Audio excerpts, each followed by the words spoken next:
여러분, 잠깐만요. 지금부터 제가 드릴 이야기는 단순한 역사 이야기가 아닙니다. 이건 배심에 관한 이야기입니다. 그것도 아주 완벽하고 아주 계산적이며 아주 오랫동안 아무도 눈치채지 못했던 배신입니다. 두 남자가 있었습니다. 같은 학교를 나왔고 같은 제복을 입었고 같은 피를 손에 묻혔습니다. 그들은 서로를 형제라고 불렀습니다. 그런데 그중 한 명이 어느 날 갑자기 카메라 앞에 섰습니다. 그리고 말했습니다. 저는 민주주의를 지지합니다. 국민들은 환호했습니다. 언론은 그를 영웅이라고 불렀습니다. 하지만 그 순간, 바로 그 순간에 배신은 이미 완성되어 있었습니다. 그 남자의 이름은 노태우입니다. 노태우. 대한민국 제13대 대통령. 1988년부터 1993년까지 이 나라를 통치한 인물. 하지만 그가 대통령이 되기 전에 그는 다른 무언가였습니다. 그는 전두환의 그림자였습니다. 전두환이 빛이라면 노태우는 그 빛이 만들어낸 어둠이었습니다. 둘은 함께 쿠데타를 일으켰고 함께 광주의 시민들을 짓밟았으며 함께 이 나라의 민주주의를 유린했습니다. 그런데 왜 역사는 전두환을 악당으로 기억하면서 노태우에게는 그토록 관대했을까요? 오늘 우리는 그 질문에 답할 것입니다. 이 영상을 끝까지 보시면 여러분은 알게 될 것입니다.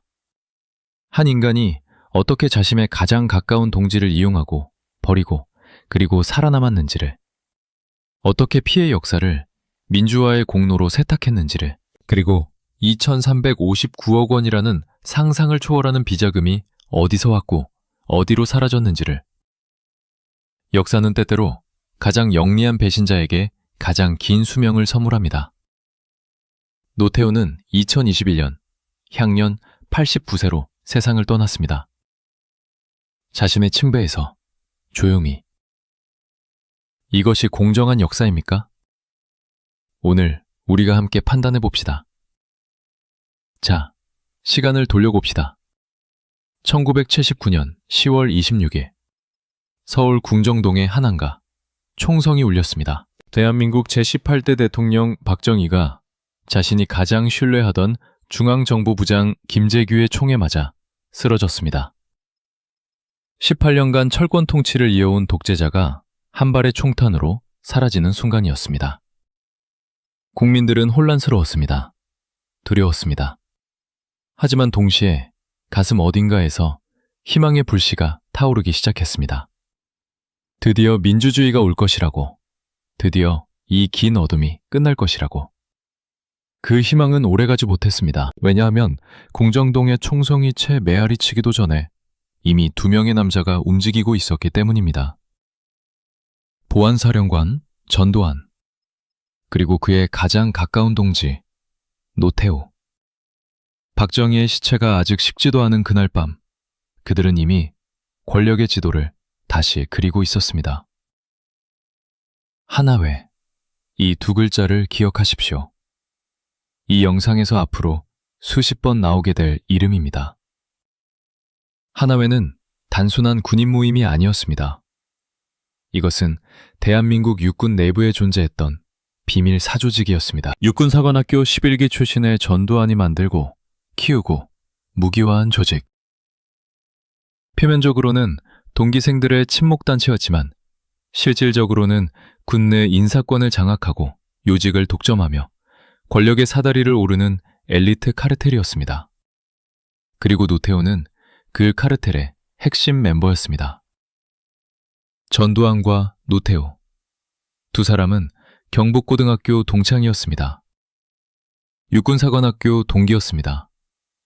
같은 부대에서 복무했고 같은 훈련을 받았으며 같은 야망을 품었습니다. 노태우는 전두환보다 조금 더 조용했고 조금 더 신중했으며 조금 더 웃음이 많았습니다. 사람들은 그를 물태우라고 불렀습니다. 물처럼 흐르고 물처럼 순한 사람. 하지만 물은 바위도 깎아냅니다. 오랜 시간이 지나면.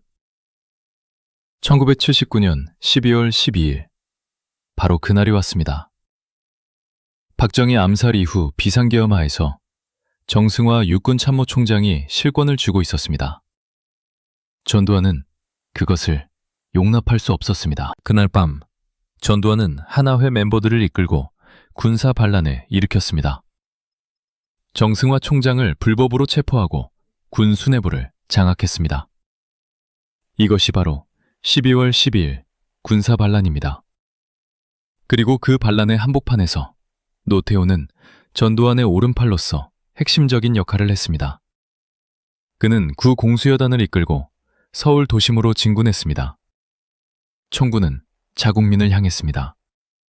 반란은 성공했습니다.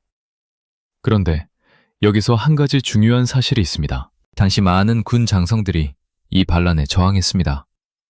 불법임을 알았기 때문입니다. 하지만 노태우는 망설이지 않았습니다. 나중에 그는 법정에서 말했습니다. 저는 전두환 장군의 명령을 따랐을 뿐입니다. 명령을 따랐을 뿐. 이 말을 기억하십시오. 왜냐하면 이 말이 노태우의 인생 전략의 핵심이기 때문입니다. 그는 항상 누군가의 뒤에 있었습니다. 항상 명령을 받은 사람이었습니다. 하지만 동시에 항상 이익을 챙기는 사람이었습니다. 1980년 5월 광주, 이 단어 하나만으로도 한국인들의 가슴은 무너집니다. 전두환의 권력 장악에 저항하여 광주 시민들이 들고 일어났습니다. 민주주의를 외치는 시민들의 목소리가 거리를 가득 채웠습니다. 그리고 계엄군이 왔습니다. 공수부대원들이 왔습니다. 그들은 시민들을 향해 총을 쐈습니다. 공식 사망자만 166명. 실제로는 수백 명이 넘는다는 증언이 지금도 이어지고 있습니다. 그 진압명령 체계의 어디쯤에 노태우가 있었는지 우리는 아직 완전히 알지 못합니다. 하지만 그가 그 체제의 핵심 인물이었다는 것은 부인할 수 없는 사실입니다. 피는 두 사람을 묶었습니다. 광주의 피가. 1980년대 중반, 전두환 정권은 겉으로는 안정된 것처럼 보였습니다. 경제는 성장하고 있었고 1988년 서울 올림픽 준비는 순조로웠으며 국제사회에서 대한민국의 위상도 높아지고 있었습니다. 하지만 그 표면 아래에서는 거대한 마그마가 끓어오르고 있었습니다.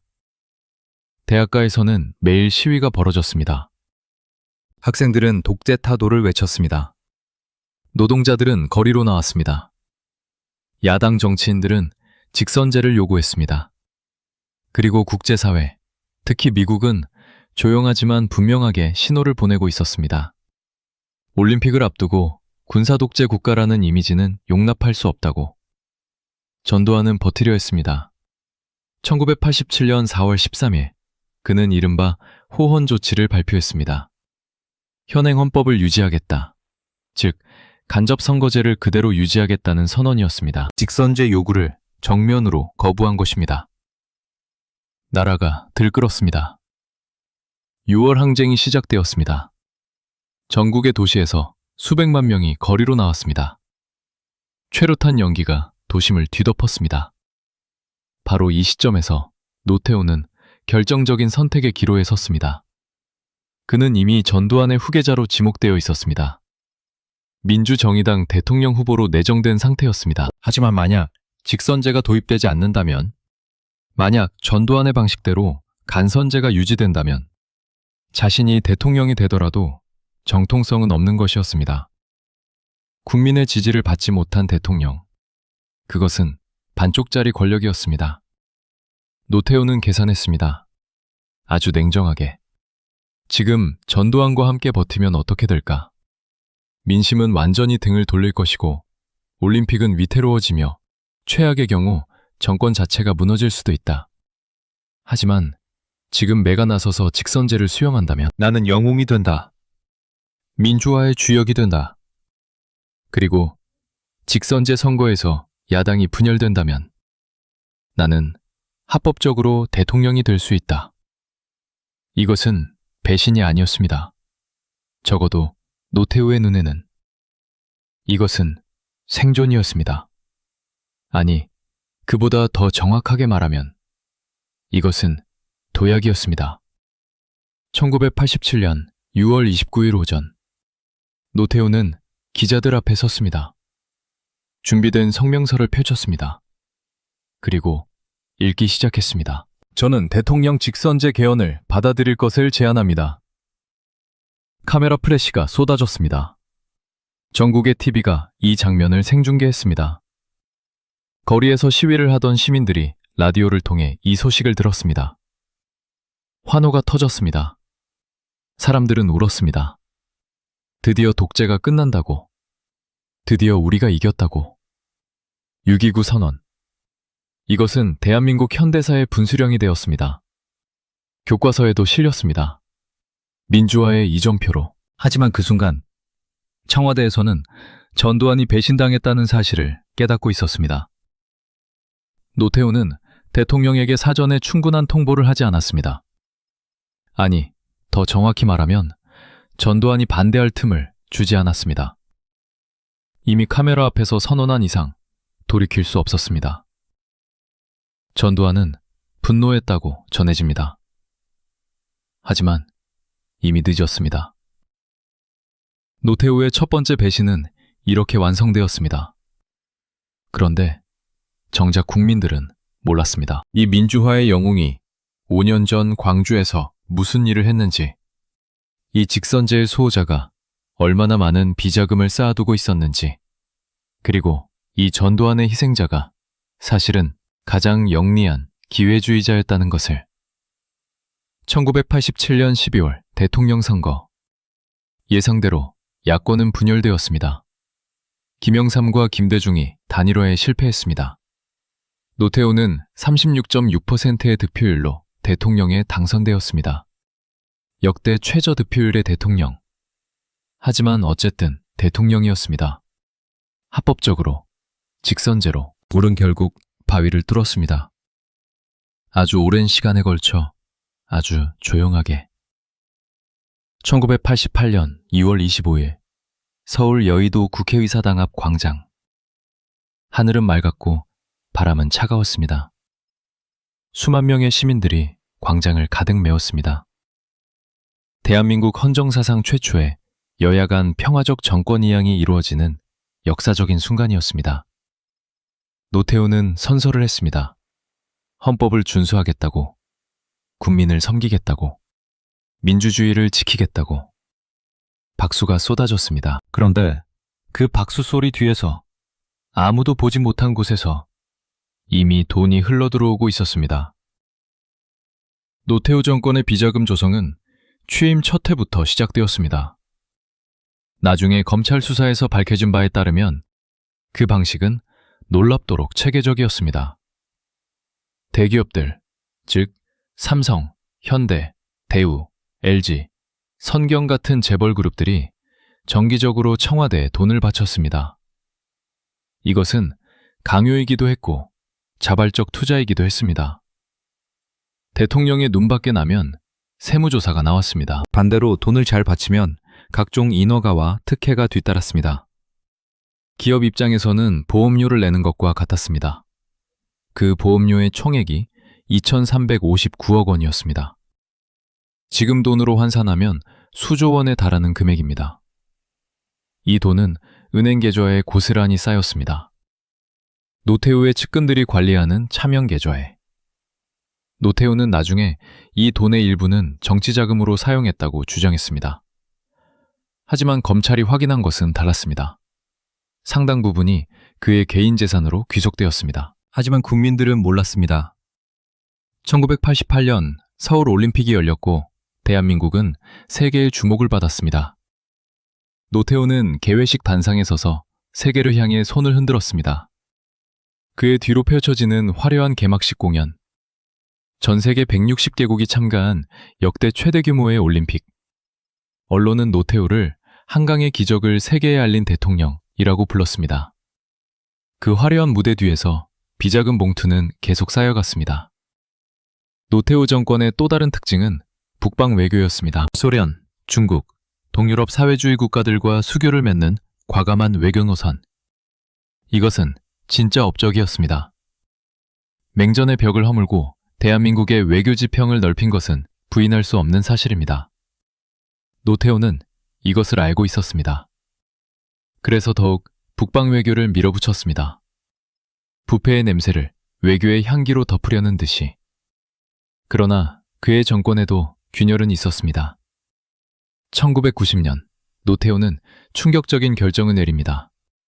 3당 합당, 민주정의당, 통일민주당, 신민주공화당이 합쳐 민주자유당이 되었습니다. 야당이었던 김영삼의 통일민주당이 여당과 합쳐진 것입니다. 정치적 야합이었습니다. 하지만 이로 인해 노태우는 안정적인 의회 다수를 확보했고 김영삼은 대통령으로 가는 발판을 얻었습니다. 서로가 서로를 이용한 거래였습니다. 노태우의 인생은 언제나 이런 식이었습니다. 이용하고 이용당하고 그러나 결국 살아남는 것. 1992년 대선. 노태우는 헌법에 따라 단임으로 임기를 마쳐야 했습니다. 그는 후계자로 김영삼을 지지했습니다. 3당 합당의 파트너였으니까요. 김영삼은 당선되었습니다. 노태우는 청와대를 나왔습니다. 퇴임 연설에서 그는 말했습니다. 저는 이 나라의 민주화를 위해 최선을 다했습니다. 그 말을 들으며 광주의 유가족들은 무슨 생각을 했을까요? 노태우가 대통령직에서 물러난 1993년 2월, 전두환은 이미 연희동 자택에 칩거하고 있었습니다. 1988년 국회 청문회에서 광주 학살과 비자금 의혹이 제기되자 전두환은 공개 사과문을 발표하고 강원도 백담사로 떠났습니다. 2년간의 자숙기간이었습니다. 하지만 그는 돌아왔습니다. 아무런 처벌도 받지 않고. 왜였을까요? 당시 대통령이었던 노태우가 전두환을 법정에 세우지 않았기 때문입니다. 아니, 더 정확히 말하면 세울 수 없었습니다. 전두환을 처벌하면 자신도 같은 죄목으로 처벌받아야 했으니까요. 두 사람은 공범이었습니다. 서로가 서로의 방패였고 서로가 서로의 약점이었습니다. 이 기묘한 균형이 두 사람을 수년간 묶어놓았습니다. 하지만 1993년 모든 것이 바뀌기 시작했습니다. 김영삼 대통령이 취임하면서 역사 바로 세우기를 선언했습니다. 처음에는 말뿐인 것처럼 보였습니다. 하지만 1995년 예상치 못한 사건이 터집니다. 전두환의 측근이었던 박철원 전 의원이 회고록에서 비자금 문제를 언급한 것입니다. 언론이 들끓었습니다. 국민들의 분노가 끌어올랐습니다. 김영삼 정부는 더 이상 외면할 수 없었습니다. 검찰이 움직이기 시작했습니다. 그리고 바로 이 순간 노태우는 또 한 번의 결정적인 배신을 준비합니다. 1995년 10월 노태우는 갑자기 기자회견을 열었습니다. 그의 얼굴은 창백했고 목소리는 떨렸습니다. 그는 말했습니다. 저는 재임 중 총 2,359억 원의 자금을 조성했습니다. 이 자금은 정치자금으로 사용되었으며 저는 이 사실을 국민 여러분께 고백합니다. 진심으로 사죄드립니다. 대한민국이 멈췄습니다. 현직 대통령 출신이 스스로 비자금을 시인한 것입니다. 전례 없는 일이었습니다. 사람들은 그의 용기 있는 고백에 감동받았습니다. 일부 언론은 마지막 양심의 고백이라고 보도했습니다. 하지만 정말 그것이 양심이었을까요? 노태우의 변호인단은 이미 검찰의 수사 방향을 파악하고 있었습니다. 증거가 넘쳐났습니다. 차명 계좌, 입출금 기록, 증인들. 어차피 다 드러날 것이었습니다. 그렇다면 먼저 자백하는 것이 유리했습니다. 자백은 형량을 줄여줍니다. 그리고 더 중요한 것, 자백의 내용을 본인이 통제할 수 있습니다. 전두환에 관한 내용을 얼마나 포함시키느냐, 어떻게 프레이밍하느냐를. 노태우는 자백하면서 전두환의 비자금 조성에도 관여했음을 암시했습니다. 직접적으로 고발한 것은 아니었지만 검찰이 전두환을 향해 고개를 돌리기에 충분한 실마리를 제공했습니다. 세 번째 배신이었습니다. 전두환은 경로했다고 전해집니다. 연희동 자택에서 측근들에게 노태우가 나를 팔았다고 말했다는 진원이 있습니다. 수십 년의 우정, 피로 맺은 형제애, 쿠데타와 학살을 함께 나눈 동지. 그 모든 것이 검찰 조사실에서 산산조각 났습니다. 1995년 11월 16일 노태우가 구속되었습니다. 대한민국 헌정사상 최초로 전직 대통령이 구속되는 순간이었습니다. 카메라들이 일제히 포착한 것은 수갑을 찬 노태우의 손이었습니다. 그 손으로 한때 대통령 선서를 했던 손이 그로부터 한 달 뒤인 12월 3일 전두환도 구속되었습니다. 두 전직 대통령이 동시에 구치소에 수감되는 초유의 사태. 전두환은 구속 직전 기자들에게 외쳤습니다. 나는 역사의 심판을 두려워하지 않는다. 하지만 그의 눈빛은 두려움으로 가득했습니다. 그리고 구치소 한켠에서 노태우는 생각했을 것입니다. 나는 살아남을 것이라고. 나는 항상 살아남았으니까. 1996년 3월 11일 서울지방법원 417호 법정. 방청석은 꽉 찼습니다. 기자들은 법정 밖 복도까지 가득 메웠습니다. 전국의 TV가 생중계를 준비했습니다. 이 법정에 들어서는 두 명의 남자를 보기 위해 전두환과 노태우. 한때 이 나라의 최고 권력자였던 두 사람이 피고인석에 나란히 앉았습니다. 전두환은 굳은 표정으로 정면을 응시했습니다. 노태우는 고개를 약간 숙였습니다. 그의 표정은 전두환보다 훨씬 더 초라해 보였습니다. 아니면 더 계산되어 보였습니다. 검사가 공소장을 읽기 시작했습니다. 내란 수괴, 내란 목적 살인, 반란 수괴, 뇌물 수수. 그 단어들이 법정을 가득 채울 때마다 방청석에 앉아있던 광주 유가족들의 눈에서 눈물이 흘렀습니다. 15년을 기다린 눈물이었습니다. 재판은 6개월 넘게 이어졌습니다. 이 재판에서 노태우의 전략은 명확했습니다. 그는 일관되게 말했습니다. 저는 전두환 장군의 명령을 따랐습니다. 저는 그 결정의 주체가 아니었습니다. 12월 12일, 반란도, 광주 진압도 모두 전두환의 결정이었고 자신은 따른 것뿐이라는 주장이었습니다. 비자금에 대해서는 이미 자백했으니 선처를 바란다는 태도였습니다. 전두환은 달랐습니다. 그는 거의 모든 것을 부인했습니다. 광주 학살 명령을 내린 적 없다. 비자금은 정치자금이었다. 나는 이 나라의 경제발전을 위해 헌신했다. 그의 변호인들은 12.11을 하극상을 바로잡은 정당한 군사행동으로 규정했습니다. 두 사람의 태도 차이는 극명했습니다. 그리고 그 차이는 판결에도 영향을 미쳤습니다. 1996년 8월 26일 1심 판결. 재판장이 판결문을 읽기 시작했습니다. 법정은 숨을 죽였습니다. 전두환, 사형. 노태우, 징역 22년 6개월 및 추징금 2,688억 원. 광주 유가족들이 오열했습니다. 드디어 이 나라에도 정의가 살아있다고. 방청석 곳곳에서 박수가 터졌습니다. 재판장이 제지해도 박수는 멈추지 않았습니다. 하지만 노태우의 변호인들은 즉각 항소했습니다.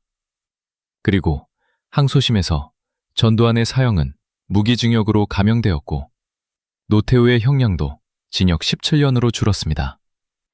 법정을 나서는 노태우의 얼굴에는 희미한 안도의 빛이 있었다고 취재기자들은 전했습니다. 그러나 진짜 드라마는 그 다음에 펼쳐졌습니다.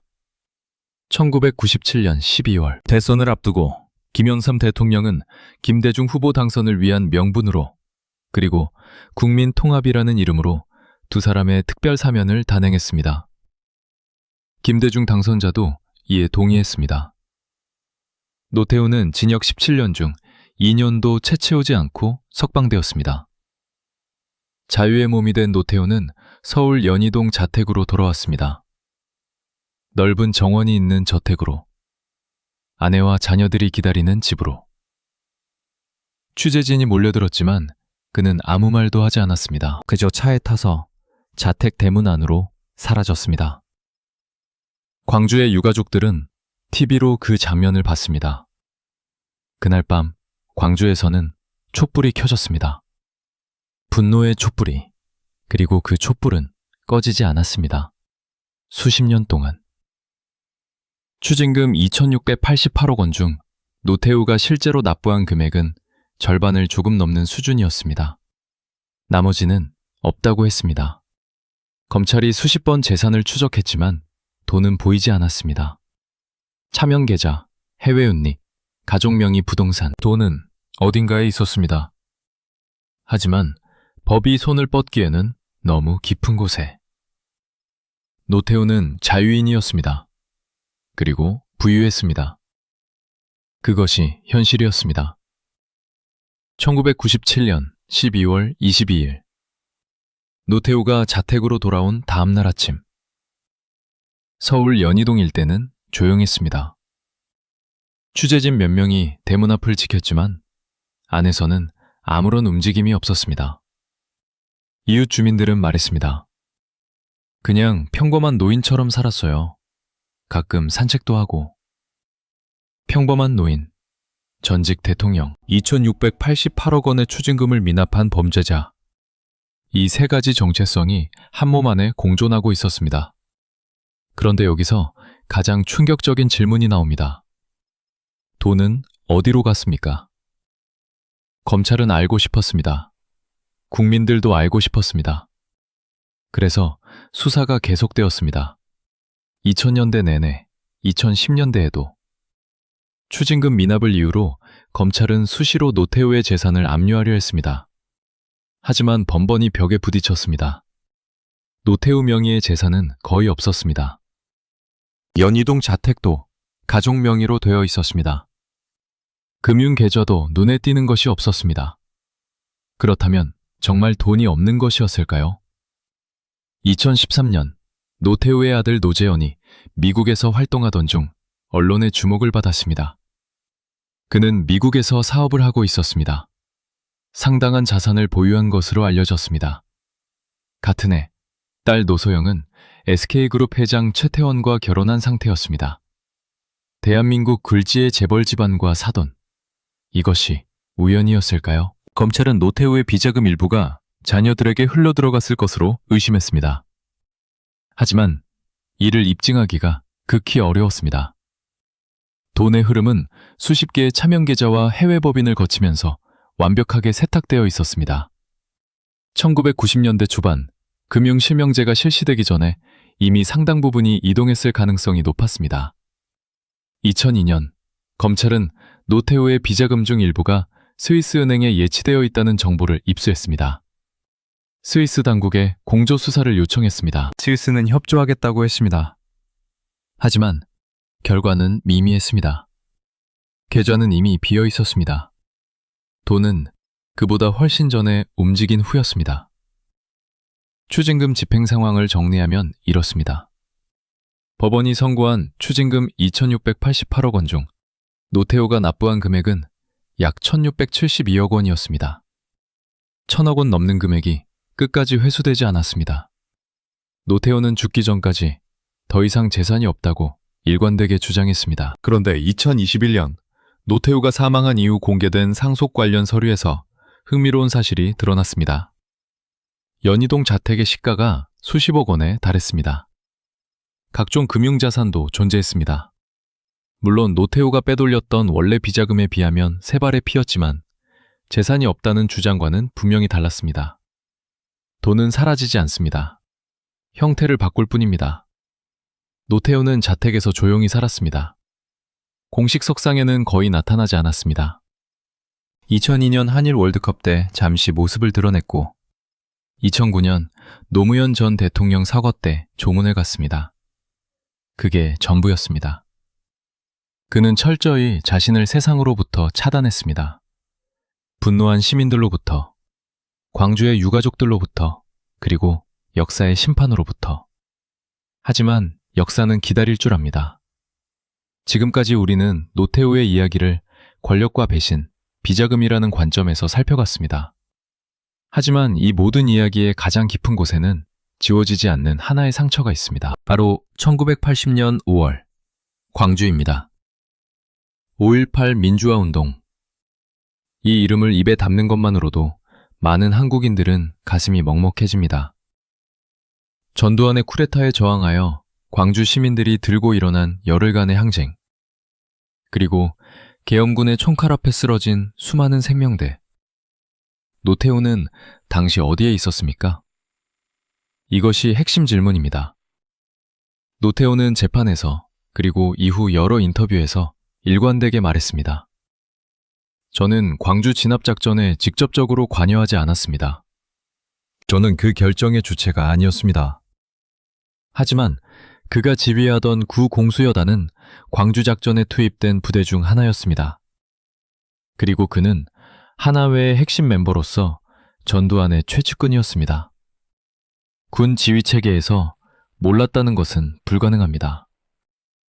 결정하지 않았다는 것과 알지 못했다는 것은 전혀 다른 말입니다. 5.18 당시 사망한 시민들의 숫자는 공식적으로 166명입니다. 하지만 피해자 단체와 연구자들은 실제 사망자가 훨씬 더 많을 것이라고 주장합니다. 수백 명이 실종되었고 안매장되었다는 증언이 지금도 계속 나오고 있습니다. 2017년부터 시작된 정부 차원의 진상조사에서는 헬기 사격의 흔적도 발견되었습니다. 시민들을 향한 헬기 기총 사격. 이것은 단순한 진압이 아니었습니다. 학살이었습니다. 노태우는 살아있는 동안 광주에 대해 단 한 번도 진심 어린 사과를 하지 않았습니다. 2011년 노태우는 회고록을 출판했습니다. 제목은 노태우 회고록. 2권짜리 방대한 분량이었습니다. 그는 이 책에서 자신의 대통령 임기와 북방외교 성과를 상세히 기술했습니다. 광주에 대한 언급은 있었습니다. 하지만 그것은 사과가 아니었습니다. 해명이었고 자기 정당화였습니다. 나는 광주를 원하지 않았다. 역사의 소용돌이 속에서 어쩔 수 없는 일이었다. 광주 유가족들은 그 회고록을 불태웠습니다. 광주 망월동 묘역 앞에서. 그런데 2021년 노태우가 사망한 이후 공개된 그의 육성 녹음 파일이 충격을 주었습니다. 생전에 가족들에게 남긴 말들을 담은 녹음이었습니다. 거기서 그는 말했습니다. 광주에 대해서는 정말 미안하다. 내가 더 강하게 반대했어야 했는데. 하지만 이 말은 공개적으로 한 말이 아니었습니다. 국민을 향한 말이 아니었습니다. 카메라도 기자도 없는 곳에서 조용히 내뱉은 말이었습니다. 왜 그 말을 살아서 공개적으로 하지 않았습니까? 이 질문에 답할 수 있는 사람은 이제 이 세상에 없습니다. 하지만 우리는 추측할 수 있습니다. 광주에 대해 공개적으로 사과하는 순간 그것은 법적 책임의 인정이 될 수 있었습니다. 추가적인 형사처벌의 빌미가 될 수 있었습니다. 그의 가족들이 타깃이 될 수도 있었습니다. 노태우는 죽는 순간까지 계산하는 사람이었습니다. 그리고 그 계산이 광주의 어머니들보다 자신의 안위를 더 중요하게 여겼습니다. 2000년대에 접어들면서 노태우는 완전히 공적 시야에서 사라졌습니다. 연희동 자택 안에서의 삶. 그것이 전부였습니다. 가끔 산책하는 모습이 목격되었고 가끔 자녀들이 방문했습니다. 그것이 전직 대통령의 일상이었습니다. 하지만 2002년 충격적인 소식이 전해졌습니다. 노태우가 전립선암 판정을 받았다는 것이었습니다. 이후 그의 건강은 빠르게 악화되었습니다. 2010년대에는 공식석상에 전혀 나타나지 않았습니다. 측근들을 통해 간간히 안부가 전해졌지만 그것이 전부였습니다. 그런데 그가 병상에 누워있는 동안에도 세상은 멈추지 않았습니다. 2017년 촛불혁명으로 박근혜 대통령이 탄핵되었습니다. 문재인 정부가 들어섰습니다. 5.18 진상조사가 본격적으로 재개되었습니다. 헬기 사격 증거가 속속 나왔습니다. 안매장 의혹이 다시 수면 위로 올라왔습니다. 검찰과 조사위원회는 당시 지휘체계를 다시 들여다보기 시작했습니다. 노태우에게 새로운 수사의 손길이 뻗칠 가능성이 생겼습니다. 하지만 그의 건강은 이미 수사를 감당하기 어려운 상태였습니다. 2019년 그는 사실상 의식이 온전하지 않은 상태로 병원과 자택을 오가고 있었습니다. 법의학적으로 피의자 신분으로 조사받기 어려운 상태. 이것이 또 하나의 방패가 되었습니다. 의도한 것인지 아닌지는 알 수 없습니다. 하지만 결과적으로 그는 5.18에 대한 추가적인 법적 책임을 지지 않았습니다. 그 사이 그의 가족들을 둘러싼 또 다른 스캔들이 터졌습니다. 2018년 노태우의 딸 노소영과 SK그룹 최태원 회장 사이에 이혼 소송이 시작되었습니다. 이 소송은 단순한 이혼이 아니었습니다. 재산 분할 과정에서 충격적인 사실이 드러났습니다. 최태원 측 변호인이 주장한 내용은 이것이었습니다. SK그룹이 성장하는 과정에서 노태우의 비자금이 투자금으로 흘러들어갔을 가능성이 있다. 노소영의 지분 요구는 그 대가와 연결되어 있다. 법원은 2023년 노소영에게 1조 3,808억 원의 재산 분할을 명령했습니다. 역대 최대 이혼 재산 분할 판결이었습니다. 이 판결은 간접적으로 노태우의 비자금이 SK 성장에 기여했을 가능성을 인정한 것으로 해석되었습니다. 2,359억 원의 비자금이 30년이 지나 1조 원이 넘는 가치로 불어났을 가능성. 노태우는 정말 재산이 없었던 것이 아니었습니다. 형태를 바꾸어 살아있었을 뿐이었습니다. 2021년 10월 26일 노태우가 사망했습니다. 향년 89세.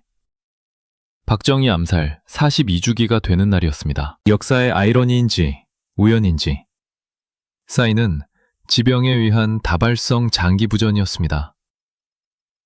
그의 죽음을 두고 대한민국은 갈라졌습니다. 일부 보수 언론은 북방 외교의 주역, 민주화에 기여한 대통령이라고 애도했습니다. 5.18 단체들은 성명을 냈습니다. 피해자들에게 끝까지 진심 어린 사과를 하지 않고 세상을 떠났다. 역사는 그를 용서하지 않을 것이다. 정부는 국가장을 검토했다가 철회했습니다. 국민묘지 안장도 검토했다가 반대 여론에 부딪혔습니다. 결국 가족장으로 치러졌고 경기도의 한 사설 납골당에 안치되었습니다. 전두환은 한 달 후인 2021년 11월 23일 사망했습니다. 두 사람은 같은 해에 같은 방식으로 세상을 떠났습니다. 수십 년간 서로를 필요로 하고 서로를 배신하고 서로를 증오했던 두 사람이 끝은 같았습니다. 하지만 역사의 평가는 달랐습니다. 전두환은 끝까지 사과를 거부한 독재자로 기억됩니다. 노태우는 그보다는 조금 덜 나쁜 사람으로 기억됩니다. 이것이 노태우가 평생 원했던 것입니다. 비교 우위. 전두환보다 나은 사람. 독재자보다는 나은 대통령. 하지만 생각해 보십시오. 전두환보다 조금 덜 나쁘다는 것이 과연 면죄부가 될 수 있습니까? 광주 망월동 묘역에는 오늘도 꽃이 놓입니다. 이름도 얼굴도 기억되는 사람들의 무덤 앞에. 그리고 그 무덤들은 말하고 있습니다. 우리는 잊지 않는다고. 역사는 끝나지 않았다고. 가장 영리한 배신자도, 가장 계산적인 생존자도 결국 역사 앞에서는 도망칠 수 없다고. 노태우는 도망쳤습니다. 오랫동안 아주 영리하게. 하지만 역사의 법정에는 공소시효가 없습니다. 2021년 10월 26일 오후 서울 신촌 세브란스 병원. 한 노인이 눈을 감았습니다. 병실 밖에서는 아들과 딸이 울고 있었습니다. 복도 끝에서는 경호원들이 조용히 서 있었습니다. 창밖으로는 가을 서울의 일상이 흘렀습니다. 출근하는 사람들, 등교하는 학생들, 커피를 사러 가는 직장인들. 아무도 그 병실 안에서 무슨 일이 일어나고 있는지 알지 못했습니다. 그렇게 노태우는 세상을 떠났습니다. 조용히, 평화롭게, 자신의 침대에서. 이것이 공정합니까? 저는 이 질문을 이 영상의 처음에도 드렸고 지금 마지막에도 드립니다. 왜냐하면 이것이 노태우의 이야기가 우리에게 던지는 핵심 질문이기 때문입니다. 그는 쿠데타를 함께했습니다. 광주의 피에 연루되었습니다. 2,359억 원의 비자금을 조성했습니다. 동지를 배신했습니다. 정의를 비웃었습니다. 그리고 89세까지 살았습니다. 추징금 1,000억 원을 끝내 매지 않았습니다. 단 한 번도 진심 어린 공개 사과를 하지 않았습니다. 그리고 자신의 침대에서 눈을 감았습니다. 역사를 공부하다 보면 때로 이런 진실과 마주칩니다. 악인이 반드시 벌을 받는 것은 아니라는 진실. 가장 영리한 사람이 가장 오래 살아남는다는 진실. 그리고 정의는 자동으로 실현되지 않는다는 진실. 노태우의 일생을 돌아보면 하나의 패턴이 보입니다. 그는 언제나 가장 늦게 움직였습니다. 전두환이 먼저 나서면 그 뒤를 따랐고, 전두환이 위험해지면 먼저 고백했습니다. 시대가 바뀌면 그 흐름에 올라탔습니다. 민주화의 물결이 오면 민주주의자가 되었고, 심판의 칼날이 오면 가장 먼저 눈물을 흘렸습니다. 그는 이념이 없었습니다. 신념이 없었습니다. 오직 생존 본능만이 있었습니다. 그리고 그 생존 본능은 완벽하게 작동했습니다. 하지만 우리가 기억해야 할 것이 있습니다. 그의 생존이 가능했던 것은 단지 그가 영리했기 때문만이 아닙니다. 우리 사회가 그것을 허용했기 때문입니다. 1997년 특별 사면을 내린 대통령들이 있었습니다. 추징금 미납을 수십 년간 묵인한 시스템이 있었습니다. 그를 그래도 전두환보다는 낫다고 평가한 여론이 있었습니다. 역사는 혼자 만들어지지 않습니다. 사회 전체가 함께 만듭니다. 2023년 노소영과 최태원의 이혼 소송에서 1조 3,808억 원의 재산분할 판결이 났습니다. 이 판결은 노태우의 비자금이 30년이 지나도 여전히 살아서 움직이고 있다는 것을 보여줍니다. 돈은 형태를 바꿀 뿐 사라지지 않습니다. 그리고 그 돈이 만들어낸 특권과 연결망도 마찬가지입니다. 아직도 회수되지 않은 1,000억 원은 어디에 있습니까? 아직도 밝혀지지 않은 5.18의 진실은 어디에 있습니까? 아직도 사과받지 못한 광주의 어머니들은 지금도 살아계십니다. 노태우의 이야기는 끝났습니다. 하지만 노태우가 남긴 질문들은 끝나지 않았습니다. 역사는 결국 기록됩니다. 아무리 영리하게 숨어도, 아무리 계산적으로 살아도 역사의 페이지는 넘어가지 않습니다. 전두환과 노태우는 이제 교과서 안에 있습니다. 그리고 그 교과서를 읽는 아이들은 묻습니다. 왜 이 사람들은 제대로 벌을 받지 않았나요? 그 질문에 우리가 어떻게 답하느냐가 다음 세대가 어떤 나라를 만드느냐를 결정합니다. 노태우는 배신자였습니다. 하지만 가장 성공한 배신자였습니다. 그 역설이 우리를 불편하게 만듭니다. 그리고 그 불편함을 외면하지 않는 것. 그것이 역사를 공부하는 이유입니다. 오늘 영상 여기까지입니다.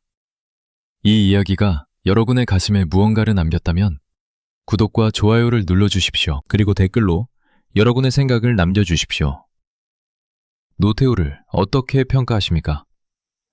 그는 역사에 어떻게 기억되어야 합니까? 다음 영상에서 만납시다.